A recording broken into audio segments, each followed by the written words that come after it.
Muy buenas tardes. Eh,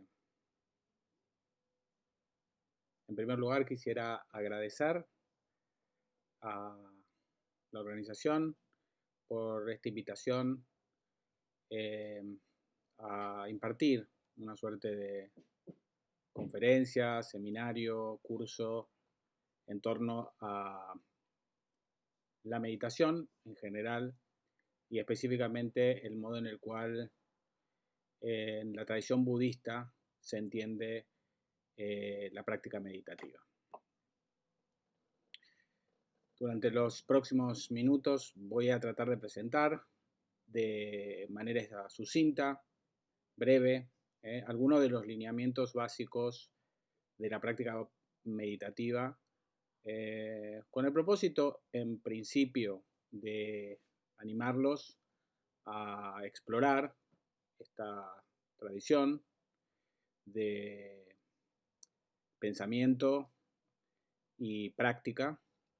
Y por otro lado, con el propósito también, ¿no?, de ofrecerles algunos elementos básicos, sencillos, que pueden ayudarnos a enfrentar algunos de los desafíos personales y colectivos que tenemos por delante.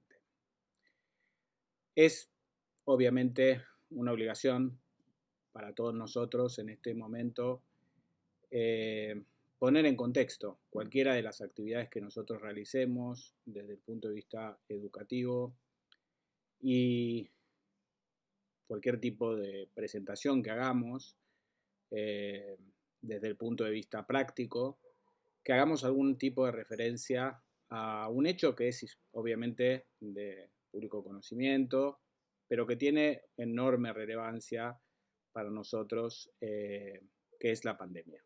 La pandemia que ha venido a poner de manifiesto no solamente la fragilidad, la vulnerabilidad de nuestra existencia individual, sino la fragilidad también de los instrumentos institucionales, organizativos, que hemos creado a lo largo de los siglos para enfrentar algunos desafíos que tenemos por delante y que se multiplicarán en las décadas que vienen debido a muchos factores, algunos de ellos eh, contingentes, pero también muchos de ellos asociados al modo en el cual de manera sistémica funciona actualmente nuestras sociedades contemporáneas, el modo en el cual están organizadas nuestras relaciones sociales. Por lo tanto, permítanme comenzar haciendo una breve referencia que es importante acerca de este momento que estamos viviendo. En principio, uno podría pensar que la pandemia hace referencia exclusivamente a una cuestión relativa a cuestiones específicamente sanitarias. Pero cuando uno observa con cierto detenimiento y presta atención a muchas de las advertencias que en las últimas décadas hemos tenido acerca de una serie de desafíos que teníamos por delante, caemos en la cuenta que estamos hablando simplemente de una suerte de emblema o de algo que es más profundo, una suerte de crisis de la humanidad que afecta no solamente el aspecto sanitario, el aspecto de la esfera de la reproducción social, para decirlo de alguna manera, sino que afecta todas las esferas de nuestras sociedades actuales. Y eso se ha puesto de manifiesto especialmente en la aparente contradicción o el aparente choque que se ha dado desde el comienzo mismo de la pandemia, que se ha planteado el problema en términos o bien de la cuestión de la salud, la cuestión de la vida o el tema de la economía. Por supuesto, hay otros elementos también que hay que tener en cuenta, como es el caso de las propias instituciones. Vemos que todos los países en el mundo están enfrentando diferentes tipos de dilema. Por un lado, el primero al que me he referido, que fue el primero en el cual pusimos atención, que es el hecho que la pandemia nos ha obligado a tipos de prácticas de prevención, como la cuarentena, el confinamiento, etcétera, etcétera, que han supuesto, evidentemente, un golpe muy duro a el mercado, a la economía. Y por lo tanto, el primer dilema que se planteó fue el dilema referido justamente que es prioritario. Es prioritario prevenir los contagios, teniendo en cuenta que no tenemos a nuestra disposición otro mecanismo para poder enfrentar la situación que la práctica del distanciamiento social y el confinamiento, primera cuestión, o tenemos que prestar atención, por el contrario, al aspecto económico, y entonces debemos de algún modo asumir que los costos humanos derivados de la pandemia, pero evitar el parón de la economía, en parte por las serias consecuencias que tienen también para la vida misma.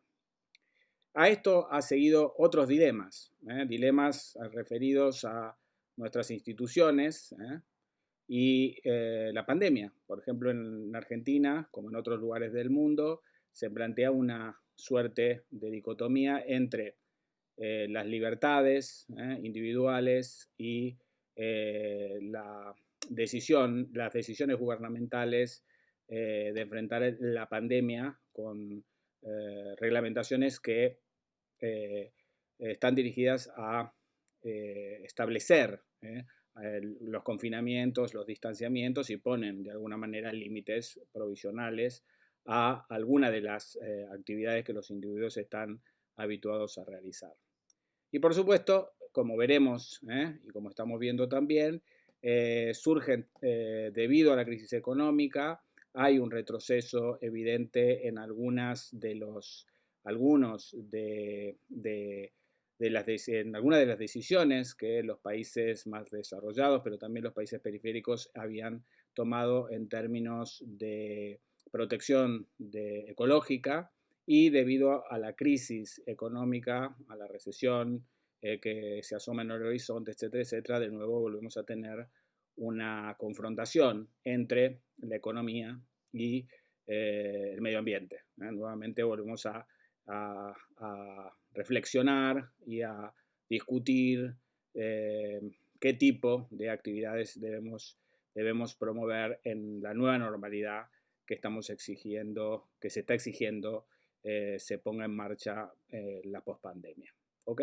Entonces, lo primero es que nos encontramos frente a una serie de dilemas, de tensiones que son propios de nuestras sociedades actuales y que son anteriores a la pandemia. La pandemia lo único que ha hecho es poner de manifiesto y, por otro lado, acelerar esa crisis que es mucho más profunda y que es una crisis que afecta a las sociedades modernas, capitalistas, etcétera, etcétera, justamente en las tres esferas, en la esfera de la reproducción social, por un lado, en la esfera de la política y en la esfera de la naturaleza. ¿Ok?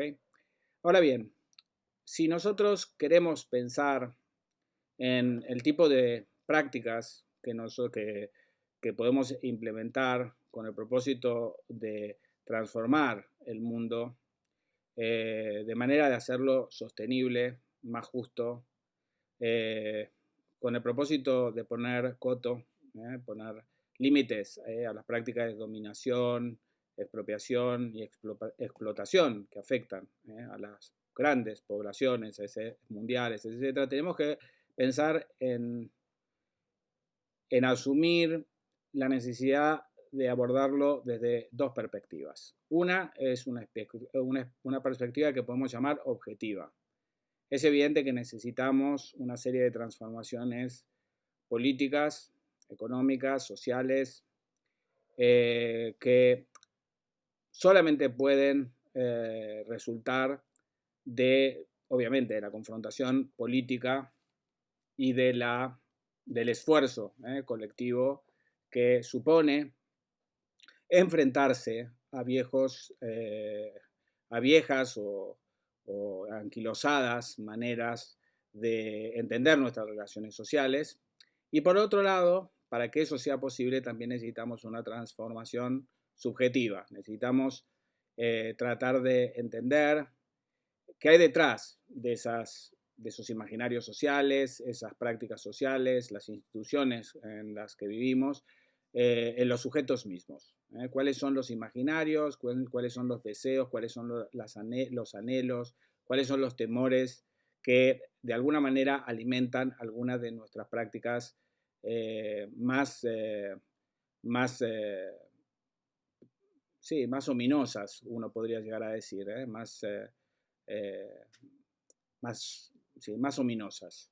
Prácticas que suponen un enorme sufrimiento a nivel colectivo. Obviamente, eso significa, para empezar, tomar conciencia de que estamos en una crisis que afecta a la humanidad en su conjunto en tres esferas. Una es la esfera de la violencia. Vivimos en sociedades donde vivimos un momento marcado por la guerra, marcados por la violencia institucional.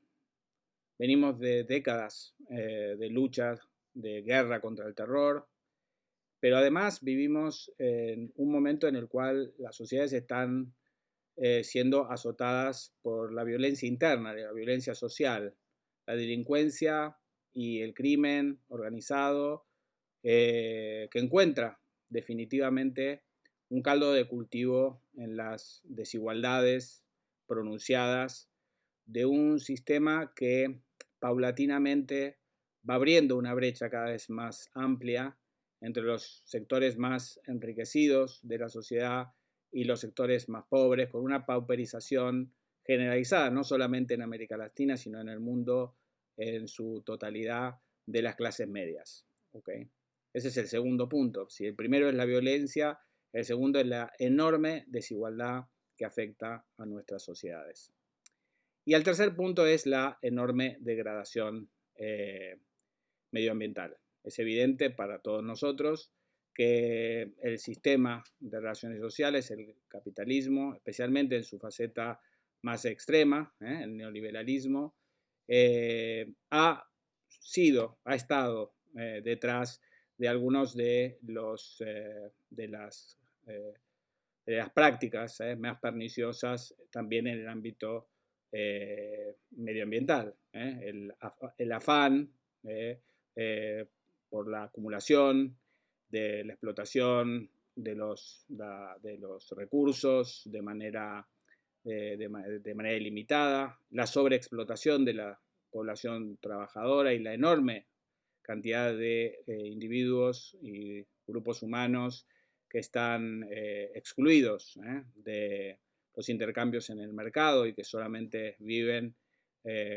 debido a las prácticas de justicia social que solamente se enfocan en la supervivencia de los individuos, en cierto modo de espaldas a la dignidad, una vida digna para las poblaciones, evidentemente están asociadas a una manera de concebir el progreso, una manera de concebir el sentido de la existencia. En este caso, entendido básicamente como en nuestro sistema de valores, como el logro del poder a través de la acumulación monopólica en los mercados, etcétera, etcétera. Okay. Ese es el marco en donde surge la pandemia. La pandemia no surge en una situación de cierta estabilidad, sino en unas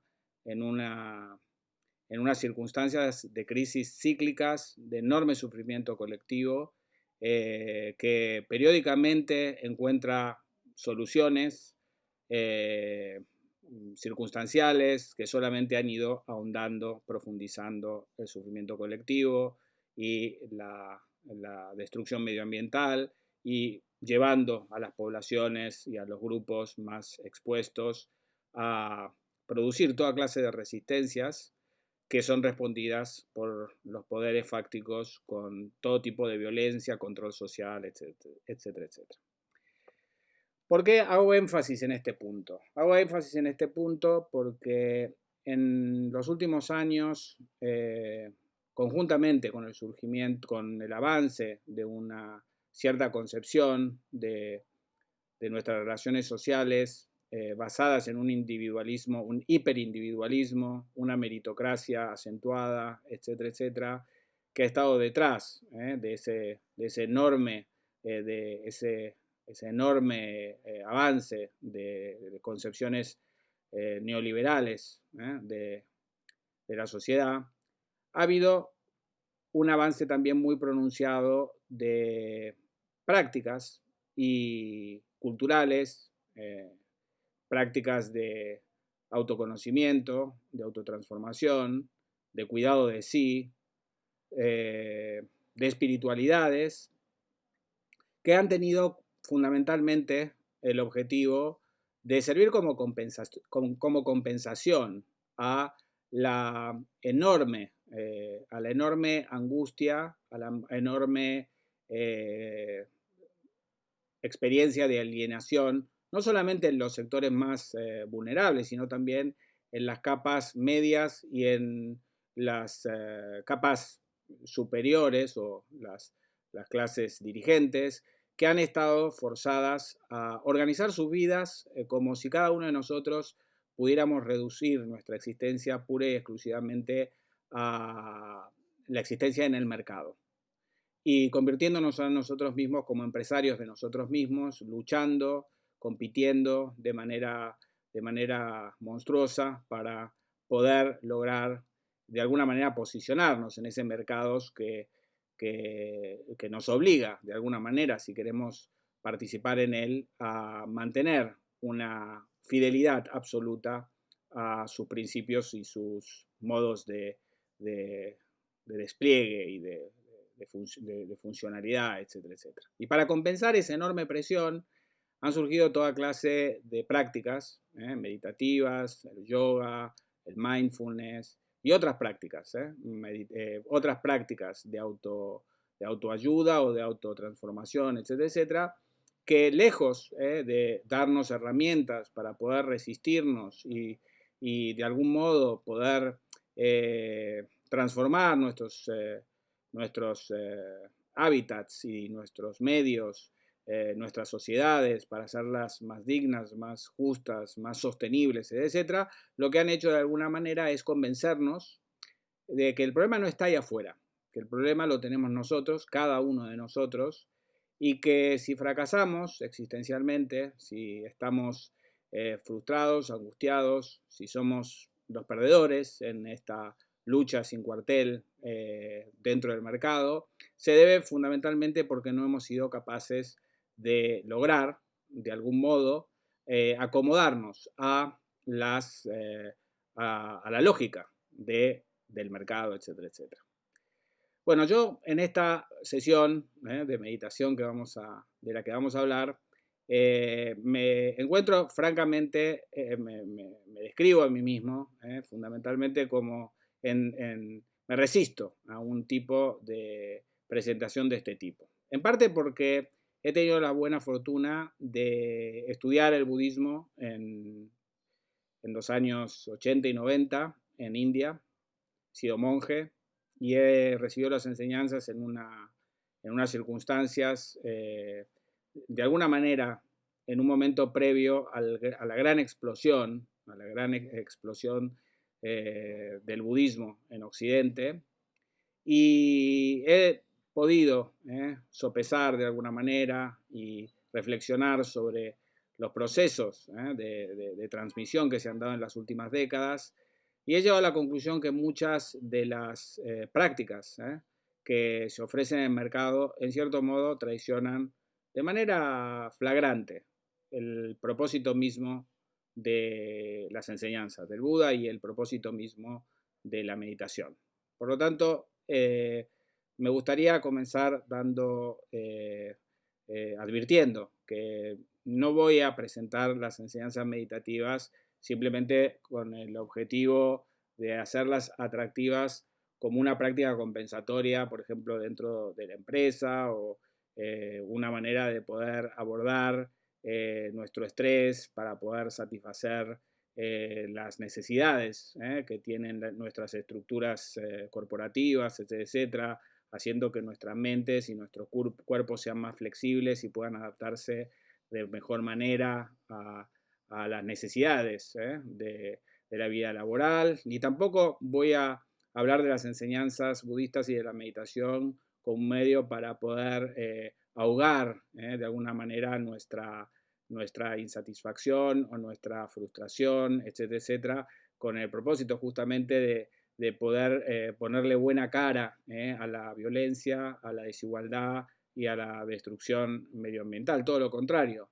Mi objetivo es mostrar cómo el Buda y la larga tradición de pensadores y meditadores que forman parte de la tradición budista han querido justamente lo contrario, una práctica meditativa y una reflexión filosófica dirigida a ayudarnos a profundizar en nuestros problemas, tratando de ver con mayor claridad hasta dónde llegan y con un objetivo. El objetivo es tratar de entender cuáles son las causas profundas y las condiciones que nos han llevado a la situación en la cual nos encontramos.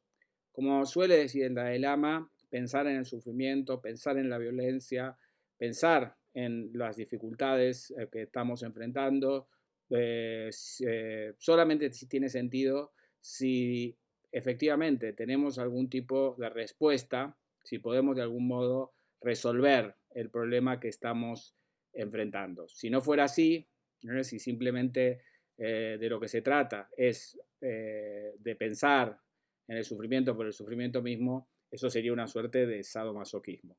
Pero el budismo cree, el Buda específicamente nos enseñó que los problemas que tenemos, las dificultades que enfrentamos en nuestra vida individual y en nuestra vida colectiva, tienen causas. Y como tienen causas, son fenómenos condicionados, es decir, son fenómenos impermanentes, transitorios, no forman parte inherente de nuestra naturaleza como seres humanos, ni forman parte inherente de nuestras relaciones sociales. Es decir, el modo en el cual nosotros vivimos no es mandatorio, no es necesario, es el producto de la historia, de nuestras prácticas, de nuestra mente, de nuestras actitudes, de las perspectivas que primamos en nuestra vida. No son parte de la naturaleza de nuestra existencia. Y eso significa que si removemos las causas erróneas, si somos capaces de crear otras condiciones, si somos capaces de darle la vuelta a nuestras actitudes y nuestras perspectivas negativas, si somos capaces de cultivar actitudes positivas que produzcan felicidad en contraposición al sufrimiento evidente que nuestras prácticas actuales están produciendo, podemos minimizar el sufrimiento cuanto menos e incluso podemos liberarnos enteramente de patrones dañinos enteramente. ¿Okay? Pero para eso necesitamos bosquejar un camino que fundamentalmente es un camino ético, un camino en el cual tomamos en consideración cuáles son las perspectivas y actitudes y comportamientos que producen sufrimiento e intentamos restringir nuestras acciones en esa dirección y por el otro lado cultivamos los aspectos positivos, tanto en nuestras perspectivas y actitudes como también en nuestros comportamientos. Pero el budismo tiene las características, o sea, la práctica ética es universal y en muchos sentidos la ética budista de algún modo se encuentra emparentada con otras tradiciones filosóficas o religiosas afines, pero lo que es característico del budismo en cualquier caso es el énfasis que pone en la conciencia, en la mente, y por ello pone especial atención a una serie de prácticas como las prácticas meditativas y ciertas prácticas de análisis dentro de la propia meditación que tiene el objetivo no solamente de cambiar, de manera, podemos decir, superficial, nuestras perspectivas y actitudes básicas, sino de penetrar más profundamente en aquellos aspectos de nuestra conciencia, más profundos, a veces ocultos a nuestra visión inmediata, que están en la base de nuestros comportamientos y de esa manera erradicar las raíces más profundas de nuestro dolor, de nuestro sufrimiento individual y colectivo. Por lo tanto, comencemos explicando brevemente de qué se trata este camino. Básicamente, como decíamos recién, el Buda, como otras tradiciones religiosas y filosóficas, tiene como objetivo fundamental la felicidad. Ahora bien, la felicidad, el nombre felicidad, el término felicidad es un término complejo que ha sido estudiado de manera extensa por todas y cada una de las tradiciones filosóficas y religiosas que ha conocido la humanidad.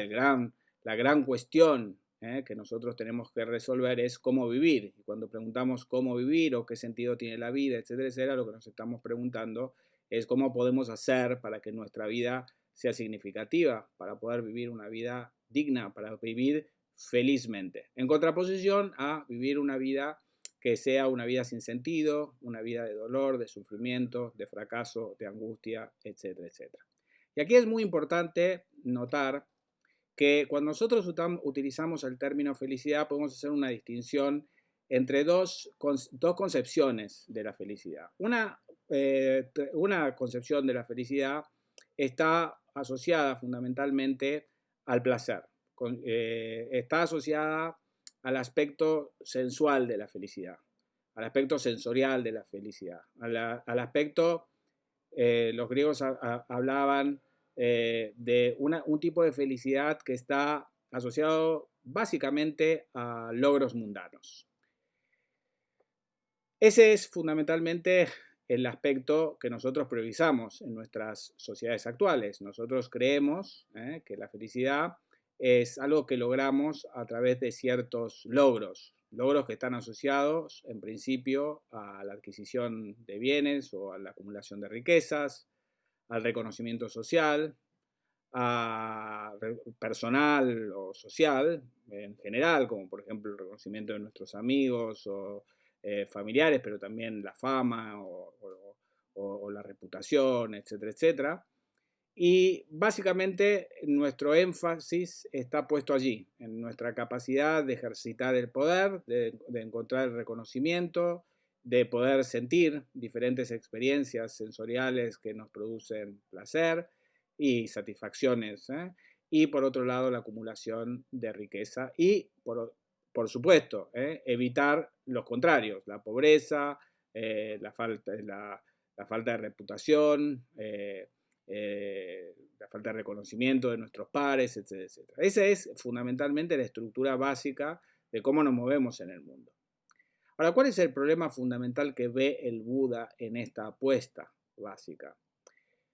Básicamente lo que dice el Buda es que si nosotros creemos que nosotros podemos lograr el sentido de nuestra vida, si nosotros podemos encontrar una satisfacción genuina y permanente en nuestra vida a través de objetos que tienen una característica muy peculiar, que son impermanentes, contingentes, condicionados, etcétera, estamos poniéndonos una trampa a nosotros mismos. ¿Por qué? Porque de acuerdo al Buda y de acuerdo a nuestra propia experiencia, sabemos que nuestra satisfacción se logra solo circunstancialmente y de manera limitada a través de estos bienes que imaginamos que poseen la cualidad o la capacidad de satisfacernos. Todos nosotros hemos vivido experiencias innumerables, experiencias de placer, innumerables experiencias de reconocimiento de nuestros pares en diferentes niveles, tanto a nivel laboral o a nivel a nivel personal, familiar, amigos, etcétera. Hemos sido reconocidos, hemos sido admirados, hemos sido respetados en diferentes momentos de nuestras vidas, etcétera. Hemos ejercido algún tipo de poder en nuestras relaciones interpersonales, poder no en un sentido negativo, simplemente la capacidad de influenciar, de tener autoridad sobre alguien, etcétera.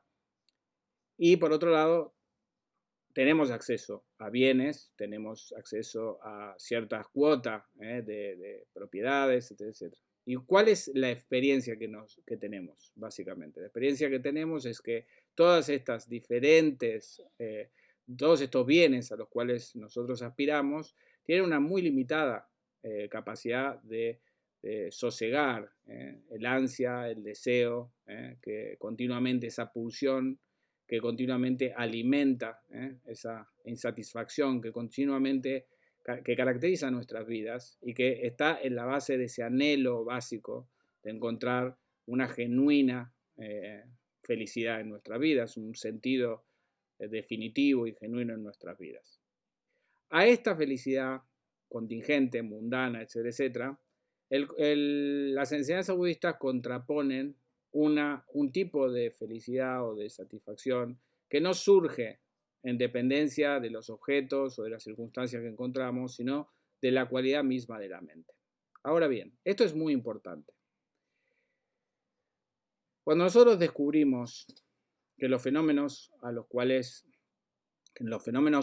que componen nuestra experiencia cotidiana tienen la naturaleza de la impermanencia, de la transitoriedad, y cuando descubrimos, como nos muestran las enseñanzas, que esos fenómenos no solamente son impermanentes, sino que esa impermanencia viene acompañada con una suerte de falta de control por nuestro lado acerca de la naturaleza, la cualidad de esas experiencias que surgen en el flujo de nuestra vida, entonces caemos en la cuenta también que no tener control significa que somos prisioneros o estamos cautivos en un tipo de experiencia en la cual el sufrimiento, el dolor, la insatisfacción, el fin de nuestros placeres es constitutivo de nuestra vida.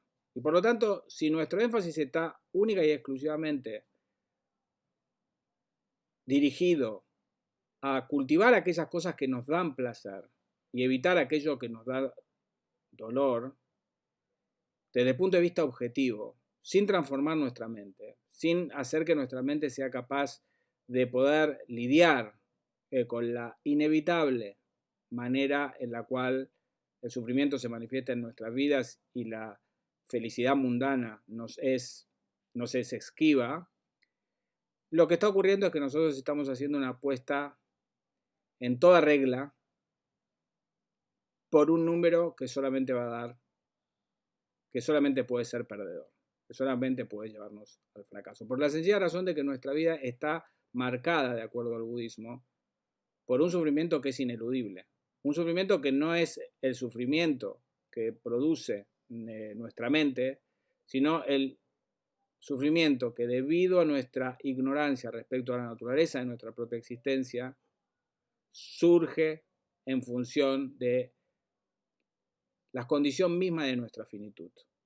La condición misma de nuestra finitud, que es el hecho de que nosotros no tenemos control sobre nuestras vidas de manera íntegra. Tenemos un pequeño control sobre nuestra vida, pero no un control absoluto. Y esa falta de control se manifiesta con el hecho del hecho de que nacemos, envejecemos, enfermamos, morimos, encontramos circunstancias que nos desagradan o nos son esquivas aquellas experiencias o aquellas circunstancias que nosotros esperamos que nos den felicidad. Este es el contexto. La práctica meditativa no está hecha para triunfar o para evitar el fracaso, sino que está ahí para que nosotros aprendamos a lidiar con nuestra finitud, fundamentalmente. Que aprendamos a lidiar psicológica, espiritual y emocionalmente con el hecho de que somos seres mortales, que nos enfermamos, que morimos, etcétera, etcétera, y que podamos lograr un tipo de felicidad que no está basado en las circunstancias efímeras que nos presenta la vida, que en muchos sentidos son arbitrarias, contingentes, sino que está basado en la cualidad misma de nuestra propia conciencia, que es capaz de transformar aquellos elementos, aquellos momentos, aquellas circunstancias, aquellas condiciones que en principio pueden resultar desde una perspectiva corriente, como negativas, como dolorosas, y poder transformarlas para hacerlas significativas. ¿Okay? Ese es el punto de partida y es el objetivo de la práctica meditativa en primer lugar. Obviamente, cuando nosotros somos capaces de hacer este tipo de transformación en nuestras mentes, eso conlleva además que no solamente podemos disfrutar de una manera más profunda de nuestra propia vivencia, sino que además el hecho de que nosotros podamos superar o ir más allá de la neurosis habitual que conlleva la búsqueda desenfrenada de placer, de satisfacción a través de los bienes mundanos, eso efectivamente conlleva una enorme aportación desde el punto de vista comunitario, desde el punto de vista social. Al salir de ese esquema de funcionamiento, creamos las bases también para imaginar otra manera de relacionarnos con los otros y a partir de allí cabe la posibilidad de que podamos empezar a imaginar otra manera de organizarnos, las formas institucionales de esas relaciones, las formas institucionales en las cuales está organizado nuestro mundo de la producción y de la producción y reproducción de la vida y efectivamente llevarnos también a una mejor comprensión acerca de cómo atajar o cómo responder a algunos de los desafíos que estamos abordando globalmente. Ahora, ¿cuál es el punto de partida desde el punto de vista meditativo? En este contexto el Buda nos dice, las enseñanzas budistas nos dicen que es posible para los seres humanos vivir de una manera más armónica nuestra existencia finita. El punto de partida, sin embargo, no puede ser simplemente una huida hacia algún tipo de constructo imaginario de plenitud como el que muchas veces nos presentan algunas de las prácticas espirituales contemporáneas, en las cuales lo que cuenta es intentar fabricar un tipo de refugio interior que nos aísla del mundo y que de alguna manera se convierte en una suerte de barrio cerrado en el cual podemos protegernos de la delincuencia, de la pobreza que nos rodea a través de la fortaleza de una disciplina. Por supuesto, un tipo de práctica de este tipo tiene la ventaja de que nos da un respiro. Sin embargo, cada día tenemos que volver a salir del barrio, tenemos que volver a encontrarnos en las calles con aquellos que han sido excluidos dentro del reparto. Vivimos con miedo el hecho de que nuestros familiares y nuestros amigos corren peligro debido a las injusticias que provoca el hecho de la miseria, la pobreza, el fracaso colectivo en el cual solo unos pocos tienen acceso a cierto grado de seguridad. Pero ni siquiera ellos, ni siquiera nosotros que tenemos esos privilegios, podemos disfrutarlos plenamente porque, como efectivamente cualquier psicólogo o cualquier estudioso sabe, el hecho de estar rodeados de peligros, de injusticia, de desigualdad, etcétera, produce un tipo de angustia y de ansiedad que difícilmente pueda llevar a esa paz y a esa armonía que nosotros estamos efectivamente intentando lograr para nosotros mismos y para quienes nos rodean. Por lo tanto, la práctica meditativa no puede ser no puede comenzar ni debe aspirar a ser una suerte de refugio cerrado frente al mundo, una suerte de huida del mundo, una suerte de disciplina que tiene como objetivo simplemente darnos unas vacaciones con respecto al mundo. Lo primero que tenemos que darnos cuenta es que parte de nuestras angustias, parte de nuestras ansiedades, surgen justamente por el hecho de que nos resulta muy difícil afrontar las contradicciones en nuestra vida. Afrontar el hecho de que queremos paz, pero vivimos en sociedades que nos obligan diariamente a la guerra. Queremos tranquilidad, pero vivimos en sociedades y en relaciones sociales y estructuras que exigen competencia, no solamente con los otros, sino con nosotros mismos, que están continuamente alienándonos, fetichizándonos, etcétera, etcétera. Queremos estar satisfechos, pero vivimos en sociedades que alientan nuestra insatisfacción, nuestro deseo, de una manera perversa, en el sentido de que continuamente está un sistema que exige y necesita de la intranquilidad de los ciudadanos, de sus anhelos y sus ansias insatisfechas, etc. Esas son las contradicciones que tenemos que enfrentar. El punto de partida, por lo tanto, en la práctica meditativa, no consiste en tratar de aplacar esas contradicciones, sino de mirarlas a la cara. Cada uno de nosotros, estoy seguro, porque cada vez que me encuentro con la gente, no importa su condición social, no importa cuáles son sus funciones, etc., anhela profundamente la paz. Anhela profundamente una vida en armonía. Anhela profundamente una vida de justicia y de libertad. ¿Ok? Ahora bien, ese anhelo, como decíamos antes, está continuamente cuestionado por nuestra manera de vivir. Nosotros mismos estamos continuamente expuestos a esa contradicción.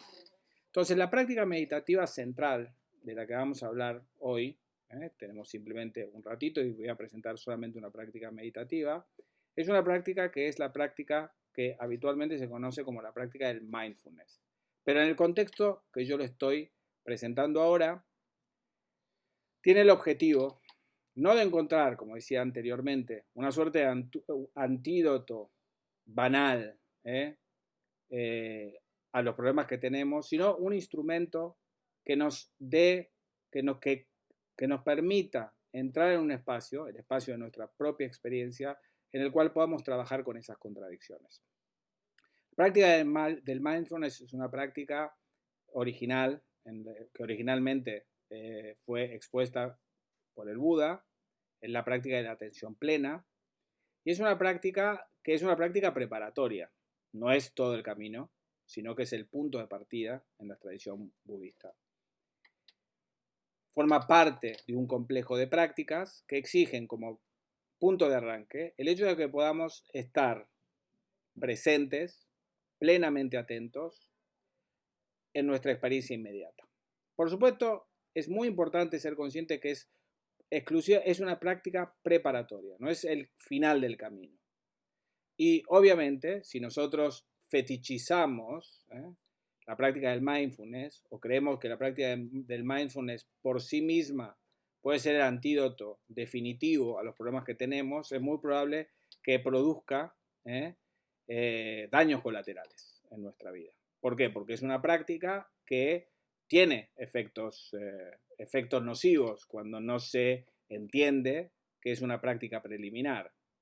Uno de los efectos nocivos que tiene es, en cierto modo, arrancar la experiencia inmediata de la historia personal, de la historia colectiva, y ponernos en un espacio que, aunque es un espacio que aspira a ser un espacio moral, en cierto modo puede llevarnos a cultivar un tipo de impunidad al desconectar nuestras actitudes, nuestros comportamientos y nuestros pensamientos de los efectos que producen nuestras acciones y nuestras perspectivas en el orden de la vida social y de la vida de los intercambios interpersonales que tenemos con con nuestros próximos. ¿Okay? Entonces, es una práctica preliminar. Y la práctica consiste básicamente en aprender poco a poco, pacientemente, a estar nosotros mismos en relación con nuestro cuerpo, nuestro entorno y nuestra mente de manera no manipulativa. Ese es el objetivo inicial. Permitirle a la experiencia mostrarse de manera desnuda. Obviamente, como es una práctica preliminar, esa desnudez todavía sigue siendo hasta cierto punto superficial. Habrá muchas cosas en el futuro que vamos a tener que explorar. Pero en principio, sin la práctica de la presencia plena, de la atención plena, no es posible avanzar en el camino que nos ofrece el budismo, por ejemplo, como tradición contemplativa. ¿Ok? Entonces, ¿en qué consiste esta atención plena? Esta atención plena consiste en lo siguiente. Nosotros normalmente, habitualmente, cuando pensamos en nosotros mismos como individuos con una identidad, y esa identidad está basada en una identificación que nosotros hacemos con alguna de las cualidades o bases sobre la cual nos decimos a nosotros mismos. Es la dimensión del ser. Nosotros somos, y cuando decimos somos, le agregamos un predicado.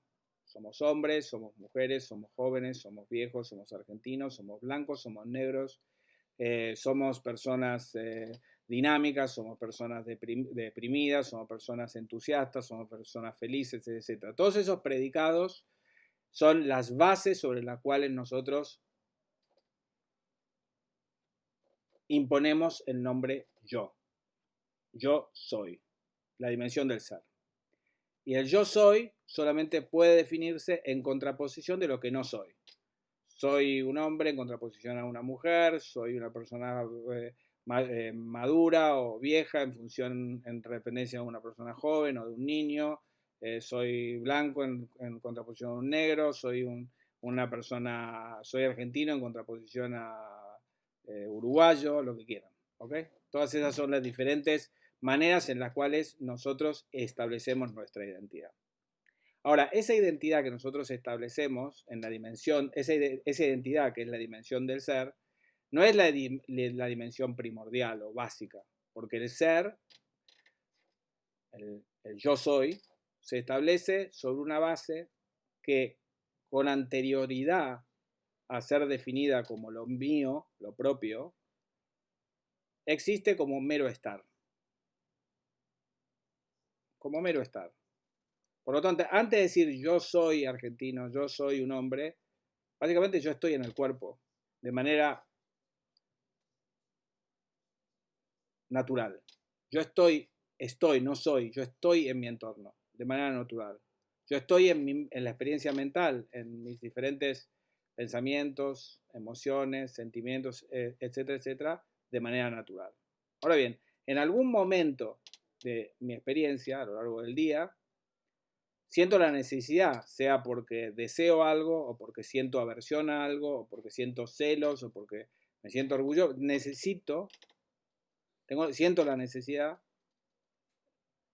de establecer mi identidad, de enfatizar mi identidad.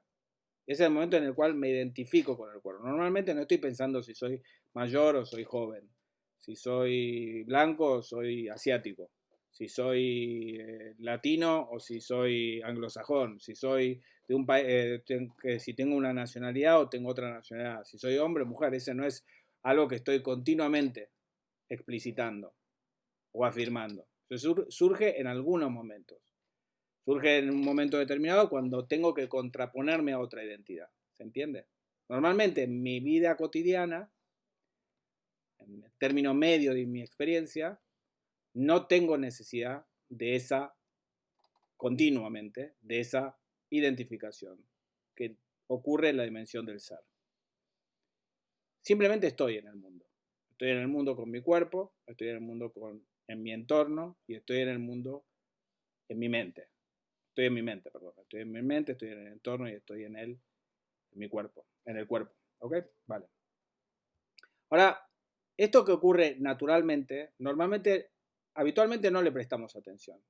Nuestra atención está puesta especialmente en nuestras sociedades capitalistas, en las cuales nosotros nuestras vidas son transformadas en mercancías que se venden en el mercado. Lo vemos en Twitter, lo vemos en Facebook, en las redes sociales, lo vemos en nuestras relaciones personales, etc. Continuamente tenemos que estar vendiéndonos a nosotros mismos. Continuamente estamos trabajando con nuestra imagen. Continuamente tenemos que salir al mercado a decirle al mundo que tenemos un valor. Tenemos que decir quiénes somos, qué hacemos, dónde estudiamos, cuáles son nuestras experiencias, cuáles son nuestros talentos, cuántos idiomas hablamos, etcétera, etcétera. Es decir, que continuamente estamos afirmando el lugar del ser. Y el lugar del estar está de alguna manera oculto, ensombrecido. ¿Ensombrecido por qué? Por la dimensión del ser. Entonces, en la práctica de la atención plena, lo que nosotros queremos hacer es algo muy sencillo. No es algo que es ajeno a nuestra vida cotidiana. Simplemente lo que queremos es notar dos cosas. Primero es que la gran mayoría, la mayor parte de nuestras experiencias se dan en esa dimensión del mero estar. Cuando dormimos, cuando levantamos por la mañana y nos vamos medio dormidos al baño, cuando caminamos por la calle, cuando vamos conduciendo en el auto, si no estamos completamente llenos de preocupaciones, etc., simplemente estamos allí. Y estamos sintiendo en nuestro cuerpo, viviendo en nuestro cuerpo, experimentando nuestro entorno de manera fluida. Ahora, cuando surgen momentos de peligro, de ansiedad, de deseo, de rabia, etcétera, etcétera, inmediatamente nos cerramos en nosotros mismos y entonces afirmamos nuestro ser. Yo soy este cuerpo. Si estamos en lucha con otras personas, normalmente los pensamientos entran y salen de nuestro espacio mental sin demasiado énfasis por nuestra parte para afirmar que son nuestros. Son miles y millones de pensamientos, memorias, ideas que surgen en nuestra, imágenes mentales que surgen en nuestra mente continuamente. Pero de repente necesitamos afirmar que este es mi pensamiento, o que este es mi sentimiento, o este es un sentimiento que no quiero y que está invadiéndome. ¿Okay? Pero lo habitual, lo que ocurre habitualmente es que nuestra mente está libre. Naturalmente, está libre de esa afirmación del ser. ¿Ok? Lo que ocurre es que esa libertad básica que nosotros sentimos, como la que puede sentir un niño, que puede sentir un bebé, etcétera, etcétera, que solamente la dimensión del ser se manifiesta cuando tiene hambre, por ejemplo, el bebé, ¿no? Normalmente está bien, pero si tiene cólicos o si tiene hambre, de repente empieza a llorar y es él y el mundo de la necesidad. Él y el mundo que lo ataca o lo amenaza, etcétera, etcétera. Y eso pasa con nosotros. Entonces, en la práctica del mero estar, de la atención plena, lo que nosotros queremos ver es el tránsito. Lo que queremos empezar a observar es el tránsito entre la experiencia de estar en el mundo, de manera fluida, en contacto con el mundo, y esos momentos en los cuales, debido fundamentalmente a nuestras emociones, es decir, a nuestras reacciones de aferramiento y de rechazo, pasamos a la dimensión de un ser que se afirma a sí mismo en contraposición al mundo. Esa es la práctica. Entonces, ¿qué hacemos? La práctica de la atención plena debe ser cultivada durante todo el día y durante todas las horas y en todos los minutos. No ocurre única y exclusivamente cuando nos sentamos en nuestro cojín de meditación.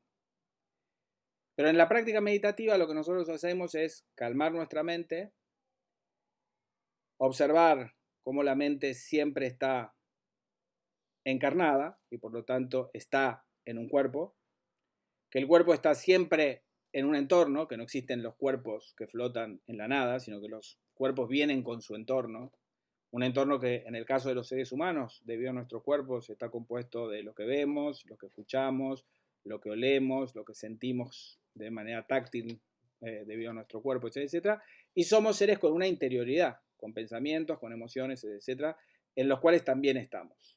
Entonces nos relajamos en esa experiencia tan básica, tan fundamental, que es simplemente estar con esa variedad tan enorme de fenómenos que componen nuestro estar en el mundo. Y nos relajamos allí. Podemos utilizar la respiración como ancla.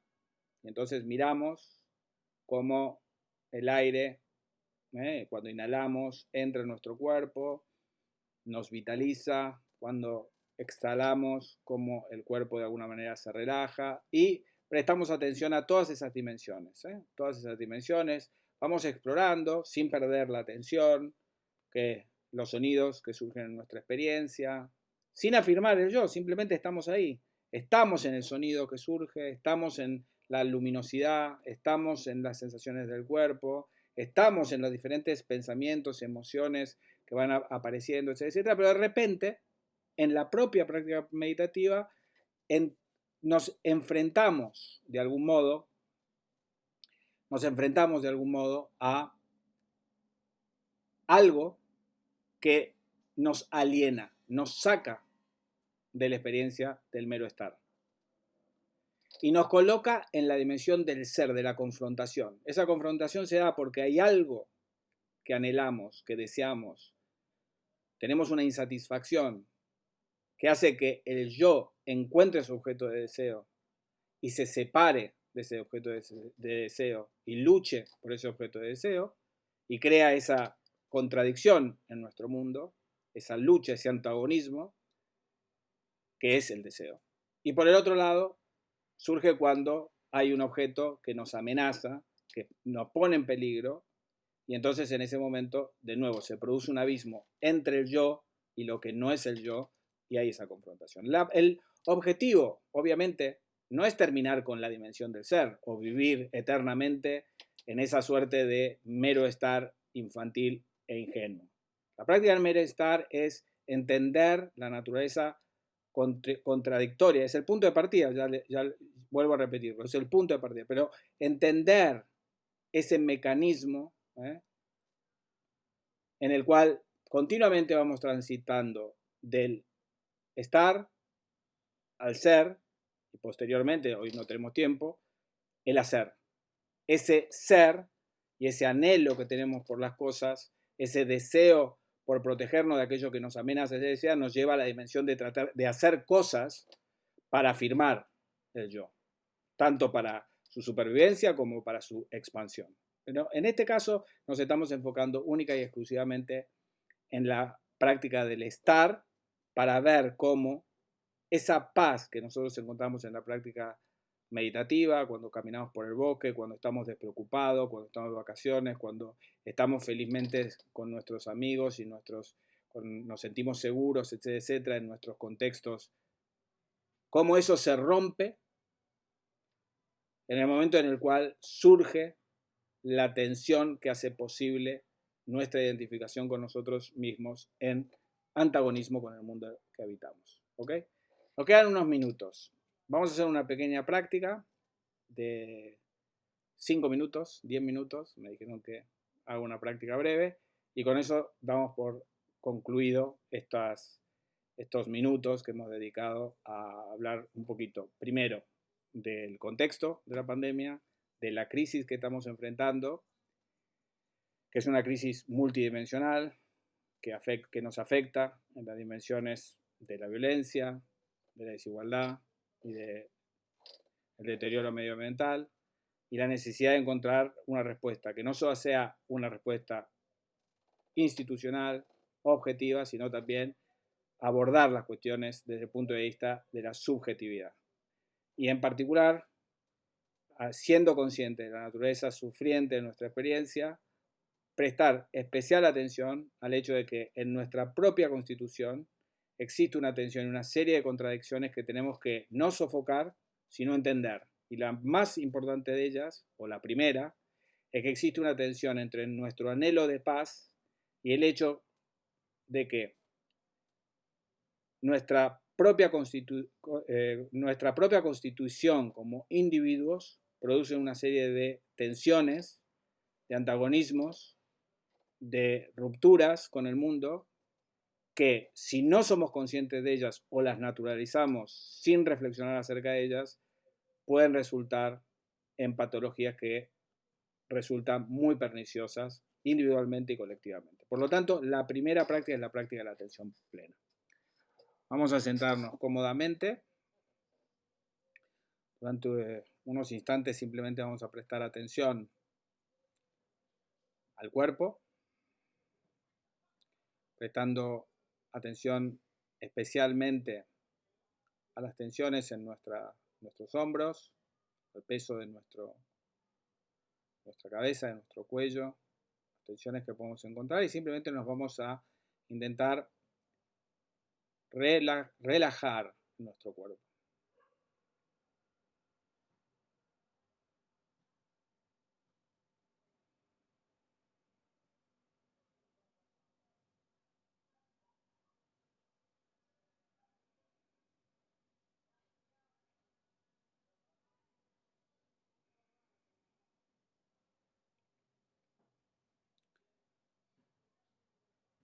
Atendemos al cuerpo, descubrimos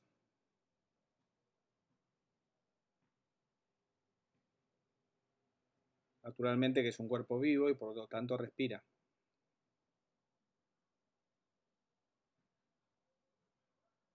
Notamos cómo al inhalar el cuerpo parece encenderse o vitalizarse,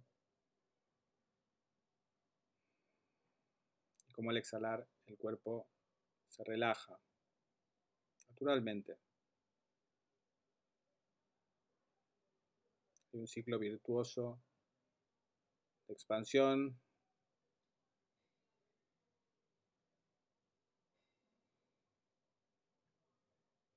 que se produce cuando inhalamos, de contracción cuando exhalamos.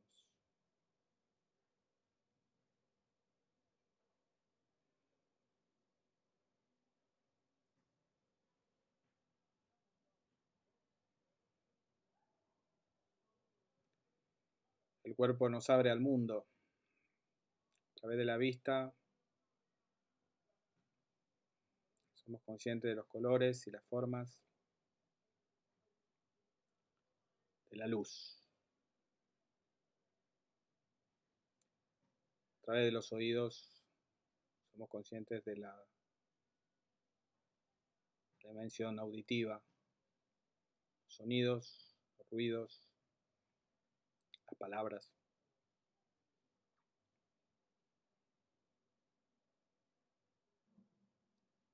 Y lo mismo ocurre con la nariz, la boca, olores, sabores.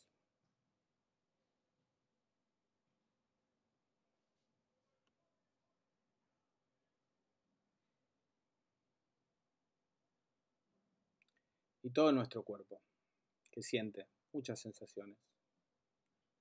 Sensaciones del contacto de nuestro cuerpo con las superficies, con las cuales está en contacto inmediatamente. Pero también la atmósfera que nos rodea, la temperatura, el aire que circula, y los movimientos internos del propio cuerpo. Calores, tensiones, torsiones. A veces el cuerpo nos pica, a veces el cuerpo parece acalorarse. Somos conscientes de todo ello.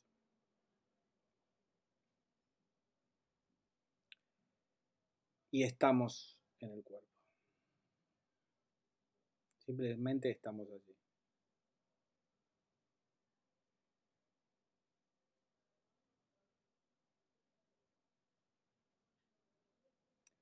El cuerpo está en el mundo. No es solamente experiencias sensoriales. Hay un mundo real que nos rodea, nos contiene.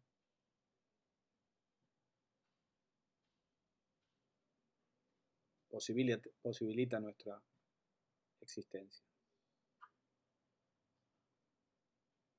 Simplemente en esta práctica estamos en el mundo, estamos en el entorno.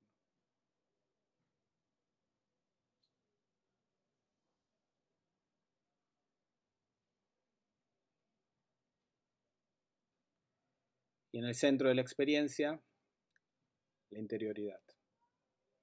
Pensamientos, imágenes mentales, tal vez emociones.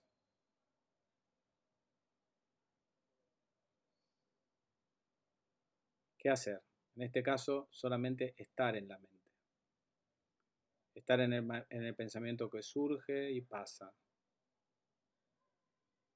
En las emociones que emergen, a veces como un volcán, en erupción, y pasan.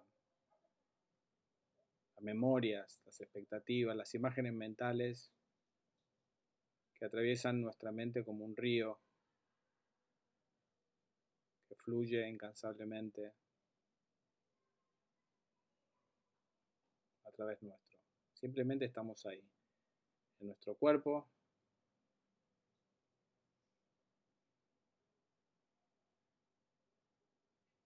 en el entorno y en la mente. Conscientes de la impermanencia, del cambio constante.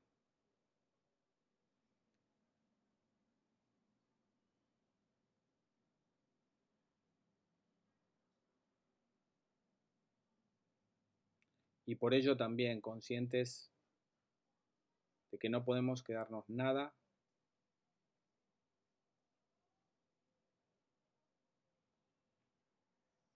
ni tiene mucho sentido desesperar e intentar protegerse de cada cosa que no nos gusta, que nos desagrada. Estamos allí.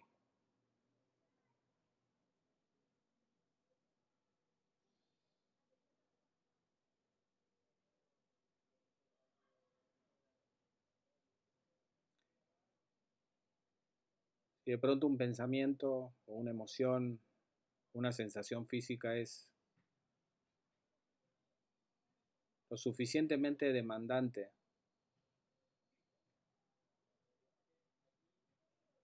como para exigirnos una respuesta, notamos la tensión. Ya no podemos estar ahí. Nos resistimos a estar ahí. Luchamos contra esa sensación, contra esa memoria, o somos arrastrados por ellas, identificándonos con ellas.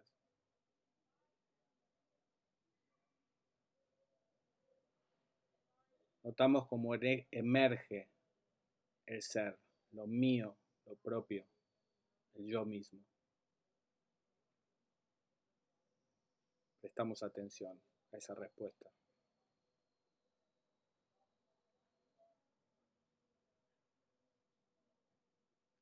Si somos cuidadosos y atentos,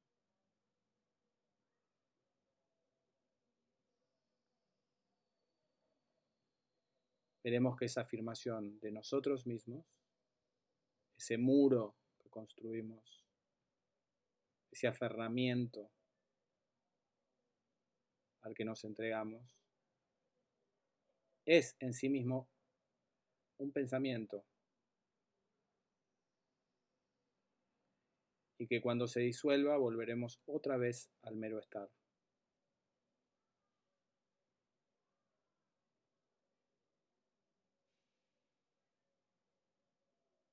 Volveremos a escuchar los sonidos sin identificarnos ni rechazarlos.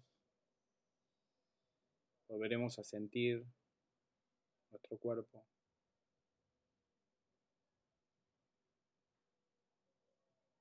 A percibir el flujo de nuestros pensamientos.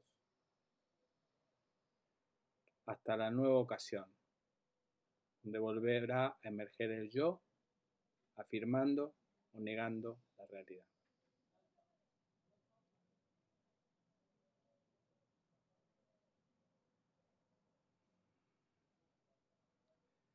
cuando concluimos, básicamente intentamos llevar esa práctica muy sencilla del mero estar, en la cual descubrimos la emergencia del yo y de lo mío, las respuestas de autoprotección o de deseo que ello produce a nuestra vida cotidiana. ¿Ok? Bueno, muchísimas gracias por vuestra atención, muchísimas gracias a la organización por la invitación y espero sinceramente que de algún modo les pueda ayudar en estos momentos difíciles que todos estamos viviendo. Muchas gracias.